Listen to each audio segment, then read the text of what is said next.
आज हम मध्यकालीन भारत के उस दौर में चल रहे हैं जब समाज में आप कह सकते हैं जाति पाति और कर्मकांड का बोलबाला था। बिल्कुल। और इसी माहौल के बीच से हम्म तीन ऐसी आध्यात्मिक लहरें उठी हम्म जिन्होंने सब कुछ बदल कर रख दिया। भक्ति आंदोलन, हम्म सूफीवाद हम्म और सिख धर्म। हाँ।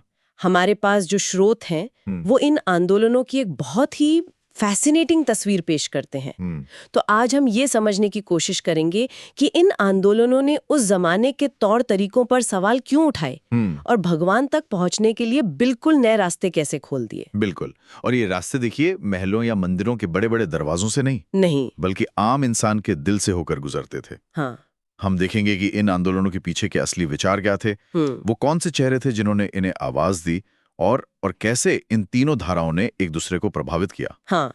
ये सिर्फ इतिहास नहीं है, नहीं। ये वो कहानियां हैं जिन्होंने हमारे समाज की आत्मा को एक तरह से शेप दिया है। चलिए तो फिर भक्ति आंदोलन से ही शुरू करते हैं। भक्ति शब्द हम सब ने सुना है, पर इसका असल मतलब क्या है? स्रोत बताते हैं कि इसका सीधा साधा मतलब है ईश्वर के प्रति गहरा प्रेम और समर्पण। लेकिन दिलचस्प बात यह है कि ये सिर्फ पूजा पाठ तक सीमित नहीं था, ये तो एक तरह का सामाजिक विद्रोह था। आपने बिल्कुल सही शब्द पकड़ा, विद्रोह। इसकी शुरुआत आप देखिए 6ठी-7वीं सदी में दक्षिण भारत में हुई। अच्छा, दक्षिण में? हाँ, और इसे उस समय की जो कट्टर ब्राह्मणवादी व्यवस्था थी उसके खिलाफ एक प्रतिक्रिया की तरह देखा जा सकता है। मतलब जहाँ सब कुछ नियमों में बंधा था, जहाँ समाज जातियों में बटा था, जहाँ ज्ञान सिर्फ संस्कृत जानने वालों की जागीर थी, वहीं आलवार जो विष्णु के भक्त थे और नयनमार जो शिव के भक्त थे। इन संतों ने कहा कि ईश्वर को पाने के लिए किसी पुजारी या महंगे यज्ञ की जरूरत नहीं है, जरूरत है तो बस एक सच्चे दिल की। तो ये एक तरह की आध्यात्मिक बराबरी की बात थी कि भगवान के सामने सब एक है। सब एक हैं। और उन्होंने अपनी बात लोगों तक पहुंचाने का तरीका भी बदल दिया। उन्होंने संस्कृत के भारी भरकम श्लोकों की जगह आम लोगों की भाषा में, तमिल कन्नड़ में कविताएं और गीत रचे। वो गलियों में, बाजारों में गाते नाचते हुए ईश्वर के प्रति अपने प्रेम का इजहार करते थे। इससे तो धर्म सब तक पहुंच गया होगा। बिल्कुल। इसने धर्म को कुछ चुनिंदा लोगों के हाथ से निकालकर हर किसी के लिए सुलभ बना दिया। और एक और दिलचस्प पहलू यह भी है कि उस समय बौद्ध और जैन धर्म का प्रभाव बढ़ रहा था, तो इन संतों का एक मकसद हिंदू धर्म को एक नया, ज्यादा सरल रूप देना भी था। तो अगर ये स्थापित समाज व्यवस्था को नकार रहे थे, तो फिर वे लोगों को दे क्या रहे थे? उनके मूल सिद्धांत क्या थे? उनके सिद्धांत बहुत सीधे और शक्तिशाली थे। पहला, बाहरी कर्मकांडों और यज्ञों को छोड़ो। दूसरा, मन और दिल की सफाई पर जोर दो। तीसरा, ईश्वर एक है, भले ही उसके नाम अलग अलग हों। और सबसे क्रांतिकारी बात, ईश्वर से रिश्ता बनाने के लिए किसी बिचौलिए की जरूरत नहीं है। मतलब सीधा संवाद, आप सीधे उससे जुड़ सकते हैं। यही वजह है कि लहर दक्षिण से शुरू होकर पूरे भारत में मतलब आग की तरह फैल गई। ये तो बड़े पैमाने पर फैल रहा था। लेकिन क्या सभी संतों का ईश्वर को देखने का नजरिया एक जैसा था या इसमें भी अलग अलग धाराएं थीं? ये एक बहुत अच्छा सवाल है, क्योंकि यहीं पर आंदोलन और भी दिलचस्प हो जाता है। मोटे तौर पर दो बड़ी धाराएं बनी। एक थी सगुण भक्ति, यानी वो लोग जो ईश्वर को एक रूप में देखते थे, जैसे राम, कृष्ण। उनके लिए भगवान की मूर्ति, उनकी कहानियां, उनकी लीलाएं, ये सब बहुत मायने रखती थी। तुलसीदास, सूरदास, मीराबाई, ये सब इसी धारा के थे। और दूसरी धारा? दूसरी थी निर्गुण भक्ति। इन संतों का मानना था कि ईश्वर का कोई रूप, कोई रंग, कोई आकार नहीं है, वो निराकार है, कण कण में है। हाँ, वो कण कण में है, वो एक एहसास है। कबीर और गुरु नानक इस विचारधारा के सबसे बड़े नाम हैं। तो एक तरफ मूरत में भगवान को खोजना और दूसरी तरफ उसे अपने अंदर महसूस करना। बिल्कुल। चलिए रामानंद की बात करते हैं। सोथ में उनका जिक्र बड़े सम्मान से है, ऐसा क्या खास था उनमें? रामानंद एक पुल की तरह थे। वो सगुण भक्ति के संत थे, राम की पूजा करते थे, लेकिन उन्होंने उत्तर भारत में भक्ति को एक नई दिशा दी। पहली बात, वो पहले संत थे जिन्होंने संस्कृत छोड़कर हिंदी में उपदेश देना शुरू किया, ताकि उनकी बात सीधे आम जनता के दिल तक पहुंचे। और दूसरी, जो शायद इससे भी ज्यादा बड़ी बात थी, उन्होंने अपने दरवाजे सबके लिए खोल दिए। बिल्कुल, उन्होंने महिलाओं को अपनी शिष्या बनाया। जरा सोचिए, उस जमाने में जहाँ महिलाओं को पर्दे में रखा जाता था, उन्हें पुरुषों के बराबर आध्यात्मिक दर्जा देना, ये तो एक क्रांति ही थी। हाँ, ये सिर्फ धार्मिक बराबरी नहीं थी, ये तो समाज के पूरे ढांचे पर एक सीधी चोट थी। उनके शिष्यों की लिस्ट देखिए। आप कबीर जो जुलाहे थे, रविदास मोची, सेना नाई और पीपा एक राजपूत राजकुमार थे। उन्होंने साबित कर दिया कि भक्ति किसी की जाति या लिंग की मोहताज नहीं है। और रामानंद के शिष्य कबीर, वो तो शायद इस आंदोलन के सबसे मुखर और निर्भीक संत बने। कबीर किसी एक दायरे में बंध ही नहीं सकते। उनकी शिक्षाएं बीजक में मिलती हैं। वो हिंदू और मुसलमान दोनों के बाहरी आडंबरों पर एक साथ चोट करते थे। हाँ, उनका वो दोहा है ना, कांकर पाथर जोरी के, मस्जिद लई बनाए, ताचड़ी मुल्ला बांग दे, क्या बहरा हुआ खुदाए। और हिंदुओं से कहते थे, पाहन पूजे हरि मिले तो मैं पूजू पहाड़। उनका सबसे बड़ा संदेश था कि सब इंसान बराबर हैं। बिल्कुल। उनका एक मशहूर कथन है, हिंदू और मुस्लिम एक ही मिट्टी के बर्तन हैं। कबीर की भाषा में और उनके विचारों में जैसे राम और रहीम को एक मानना, इसमें सूफी संतों की भी झलक मिलती है। क्या इन दोनों धाराओं के बीच कोई संवाद चल रहा था? निश्चित रूप से। कबीर का पूरा दर्शन ही हिंदू वेदांत और इस्लामी सूफीवाद का एक खूबसूरत संगम है। वो दोनों से प्रेरणा ले रहे थे, लेकिन किसी के अनुयायी नहीं थे।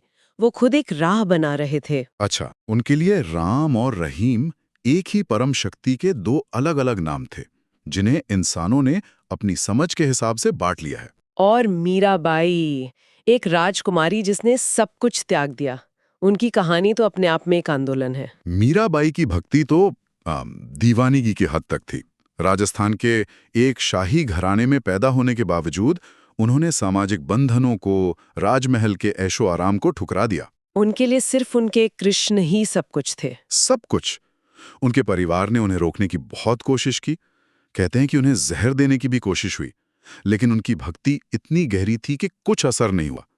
उनके भजन सिर्फ गीत नहीं हैं। नहीं, वो एक महिला के अपने हक, अपनी पसंद और अपनी आध्यात्मिकता के लिए लड़ने की दास्तान है। ये तो अद्भुत है। और स्रोत में महाराष्ट्र की एक अलग भक्ति परंपरा का भी जिक्र है, जिसे महाराष्ट्र धर्म कहा गया। हाँ, महाराष्ट्र में भक्ति आंदोलन का अपना एक अलग ही रंग था। यहाँ के संतों ज्ञानेश्वर, नामदेव, एकनाथ, तुकाराम ने पंढरपुर के भगवान विठोबा की भक्ति पर जोर दिया। विठोबा, जो विष्णु का ही एक रूप है। हाँ, इन संतों ने भी जाति पाति का कड़ा विरोध किया। तुकाराम खुद एक निचली जाति से आते थे और ज्ञानेश्वर ने सिर्फ 16 साल की उम्र में मराठी भाषा में भगवत गीता पर एक टीका लिखी, जिसे ज्ञानेश्वरी कहते हैं। गजब। ये दिखाता है कि ये आंदोलन हर क्षेत्र में अपनी जमीन, अपनी भाषा और अपने नायकों के साथ बढ़ रहा था। और इसी निर्गुण भक्ति की धारा से गुरु नानक का दर्शन निकला, जिसने आगे चलकर सिख धर्म की शक्ल ली। नानक की शिक्षाओं का मूल क्या था? गुरु नानक ने कबीर की तरह ही एक निराकार ईश्वर की बात की, जिसे उन्होंने एक ओंकार कहा। ईश्वर एक है। हाँ, ईश्वर एक है। उन्होंने मूर्ति पूजा, तीर्थ यात्रा और कर्मकांडों को व्यर्थ बताया। उनकी सबसे बड़ी सीख थी कि सच्ची भक्ति बाहरी दिखावे में नहीं, बल्कि अच्छे आचरण में है। उन्होंने 3 सिद्धांत दिए: नाम जपो, कीर्त करो और वंड छको। नाम जपो यानी ईश्वर का नाम याद करो, कीर्त करो यानी ईमानदारी से मेहनत करो, और वंड छको, अपनी कमाई दूसरों के साथ बांटो। उनकी शिक्षाओं में हमें भाईचारे और बराबरी पर बहुत जोर दिखता है। बिल्कुल। उन्होंने जाति प्रथा पर कड़ा प्रहार किया और लंगर की प्रथा शुरू की, जहां राजा और रंक, ऊंची और नीची जाति के लोग सब एक साथ बैठकर भोजन करते हैं। ये तो उस समय के समाज के लिए एक बहुत बड़ी चुनौती रही होगी। बहुत बड़ी। उनकी शिक्षाओं में हमें सूफीवाद का प्रभाव भी साफ दिखता है, खासकर ईश्वर के प्रति प्रेम और सभी इंसानों को एक समझने के विचार में। स्रोत में गुरु नानक के बाद 9 और गुरुओं की परंपरा का जिक्र है। इस सफर में कुछ बड़े मोड़ आए, जैसे गुरु अर्जुन देव का योगदान। गुरु अर्जुन देव, जो 5वें गुरु थे, उन्होंने सिख धर्म को एक संगठित रूप दिया। उन्होंने पिछले गुरुओं और अन्य संतों, जिनमें कबीर और रविदास भी शामिल थे, उनकी वाणियों को इकट्ठा करके आदि ग्रंथ का संकलन किया। ये तो एक बहुत बड़ा कदम था। बहुत बड़ा, क्योंकि इसने सिख धर्म को उसका पवित्र ग्रंथ दे दिया। उन्होंने ही अमृतसर में हरमंदिर साहिब की नींव रखी, जिसे आज हम स्वर्ण मंदिर के नाम से जानते हैं। और फिर एक बहुत बड़ा बदलाव आया, छठे गुरु, गुरु हरगोबिंद सिंह के समय में। भक्ति के साथ साथ शक्ति का भी मेल हुआ। ये तो बहुत बड़ा बदलाव है। एक आंदोलन जो भक्ति और शांति से शुरू हुआ, वो एक सैन्य समुदाय में कैसे बदल गया। ये थोड़ा चौंकाने वाला है। ये उस समय की राजनीतिक जरूरत थी। देखिए, गुरु अर्जन देव को मुगल बादशाह जहांगीर ने शहीद करवा दिया था। अच्छा। इस घटना के बाद गुरु हरगोबिंद सिंह ने महसूस किया कि अपने धर्म और अपने लोगों की रक्षा के लिए सिर्फ आध्यात्मिक शक्ति काफी नहीं है, सांसारिक शक्ति भी जरूरी है। तो उन्होंने मीरी और पीरी की 2 तलवारें धारण की। हाँ, एक सांसारिक सत्ता की प्रतीक और दूसरी आध्यात्मिक सत्ता की। उन्होंने ही अकाल तख्त की स्थापना की, जो सिखों की सर्वोच्च राजनीतिक संस्था है। ये भक्ति से शौर्य की ओर एक महत्वपूर्ण यात्रा थी। और इस यात्रा की पराकाष्ठा 10वें गुरु गोबिंद सिंह के समय में हुई, जब उन्होंने खालसा की स्थापना की। हाँ, 1699 में गुरु गोबिंद सिंह ने खालसा पंथ की स्थापना की, जिसका अर्थ है शूद्र। उन्होंने अपने अनुयायियों को संत सिपाही बनाया, जो जरूरत पड़ने पर जुल्म के खिलाफ लड़ सकें।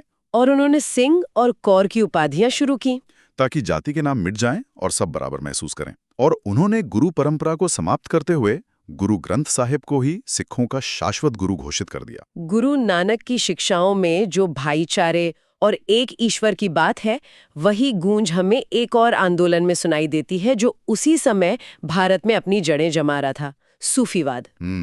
इसे अक्सर इस्लाम का रहस्यवादी पहलू कहा जाता है। इसका असली मतलब क्या है? सूफीवाद का सार है ईश्वर से इश्क। ये इस्लाम का वो रास्ता है जो शरीयत यानी कानून से ज्यादा तरीकत यानी आध्यात्मिक मार्ग पर जोर देता है। तो डर का नहीं, प्रेम का रिश्ता। हाँ, सूफियों का मानना था कि ईश्वर और इंसान के बीच का रिश्ता डर का नहीं बल्कि प्रेम का होना चाहिए। ये इस्लाम के कट्टर और रूढ़िवादी विचारों के खिलाफ एक नरम और उदार प्रतिक्रिया के रूप में उभरा। और इस सूफी शब्द सूफ से आया है, जिसका मतलब होता है ऊन, क्योंकि शुरुआती सूफी संत सादगी की निशानी के तौर पर ऊन के मोटे कपड़े पहनते थे। तो एक सूफी का आध्यात्मिक सफर कैसा होता था? क्या इसकी कोई तय प्रक्रिया थी? हाँ, इस सफर को तरीका कहते हैं। इसमें एक शिष्य, जिसे मुरीद कहा जाता है, अपने गुरु यानी पीर या शेख के मार्गदर्शन में आगे बढ़ता है। इस रास्ते में कई पड़ाव आते हैं, जिन्हें मकामात कहते हैं। और इनके केंद्र को खानकाह कहा जाता था? हाँ, खानकाह। खानकाह मतलब एक तरह का आश्रम? कम्युनिटी सेंटर जैसे थे। अच्छा। यहाँ सिर्फ इबादत ही नहीं होती थी, बल्कि लंगर चलता था, संगीत की महफिलें जमती थीं, और समाज के हर तबके के लोग, चाहे हिंदू हों या मुसलमान, आकर अपने दिल का बोझ हल्का करते थे। और संगीत? ईश्वर के प्रेम में डूबने के लिए वे संगीत का इस्तेमाल करते थे, जिसे समा कहा जाता था। बिल्कुल, कव्वाली इसी समा का एक रूप है। श्रोत में अलग अलग सूफी सिलसिलों का जिक्र है, जैसे चिश्ती, सुहरावर्दी। इनमें क्या फर्क था? ये तो सब सूफी ही थे। ये बहुत जरूरी सवाल है। जैसे भक्ति आंदोलन में सगुण और निर्गुण धाराएं थीं, वैसे ही सूफीवाद में भी अलग अलग नजरिए थे। भारत में 2 सिलसिले सबसे ज्यादा प्रभावशाली हुए, चिश्ती और सुहरावर्दी, और दोनों में मतलब जमीन आसमान का फर्क था। वो कैसे? चिश्ती सिलसिला, जिसे भारत में ख्वाजा मोइनुद्दीन चिश्ती ने अजमेर में शुरू किया, वो सादगी, गरीबी और राजनीति से दूरी बनाए रखने में यकीन करता था। निजामुद्दीन औलिया जैसे संत? निजामुद्दीन औलिया जैसे महान चिश्ती संत दिल्ली में रहते थे, लेकिन कभी किसी सुल्तान के दरबार में नहीं गए। उनका मानना था कि सत्ता का साया रूहानियत को मैला कर देता है। तो वो आम लोगों के बीच रहते थे? आम लोगों के बीच रहते थे, उनकी भाषा बोलते थे, और यहाँ तक कि उन्होंने ध्यान केंद्रित करने के लिए योग की, प्राणायाम जैसी क्रियाओं को भी अपनाया। और सुहरावर्दी सिलसिले वाले? वो चिश्तियों से बिल्कुल उलट थे। उनका मानना था कि गरीबी में रहना जरूरी नहीं है। वो राज्य से मदद, जमीनें और सरकारी पदवी स्वीकार करते थे। अच्छा। हाँ, उनका तर्क था कि सत्ता के करीब रहकर वे इस्लाम और आम लोगों की ज्यादा बेहतर सेवा कर सकते हैं। वो आरामदायक जीवन जीते थे और अपनी साधना में संगीत का इस्तेमाल भी नहीं करते थे। तो एक ही मंजिल के 2 बिल्कुल अलग रास्ते थे। बिल्कुल, एक फकीरी का, दूसरा अमीरी का। एक और सिलसिला था नक्शबंदी, जो काफी रूढ़िवादी था, और बाबर व औरंगजेब जैसे मुगल बादशाह उसके अनुयायी थे। तो आज की इस पूरी चर्चा को अगर हम समेटें तो हमने 3 ऐसी जबरदस्त लहरों को देखा, जिन्होंने अपने अपने अंदाज में समाज की कठोर दीवारों को तोड़ने की कोशिश की। चाहे वो भक्ति संतों के भजन हो, गुरुओं की वाणी हो, या सूफियों की कव्वाली, सबका सार एक ही था, ईश्वर से एक निजी प्रेम भरा रिश्ता। और जो बात सबसे ज्यादा ध्यान खींचती है वो ये है कि ये आंदोलन अलग अलग होते हुए भी एक ही जमीन पर खड़े थे। एक ही ईश्वर का विचार, गुरु या पीर की अहमियत और इंसानियत से मोहब्बत। हाँ, ये वो धागे थे जो इन सबको आपस में जोड़ते थे। ये सिर्फ धार्मिक आंदोलन नहीं थे, ये गहरे सामाजिक और सांस्कृतिक बदलाव थे, जिन्होंने भारतीय समाज पर एक ऐसी छाप छोड़ी जो आज भी जिंदा है। स्रोत हमें इन संतों, उनके दर्शन और उनके संगठनों का ब्यौरा देते हैं, लेकिन ये हमें सोचने पर मजबूर करते हैं कि आज की दुनिया में, जो अक्सर पहचान और विचारधारा के दीवारों में बटी हुई है, हम इन आंदोलनों से क्या सीख सकते हैं। वो क्या बात थी इन संतों में कि उन्होंने जाति, धर्म और पंथ से ऊपर उठकर लोगों को सिर्फ प्रेम और भक्ति के एक सीधे साधे विचार से जोड़ दिया। शायद इसका जवाब आज हमें पहले से कहीं ज्यादा खोजने की जरूरत है।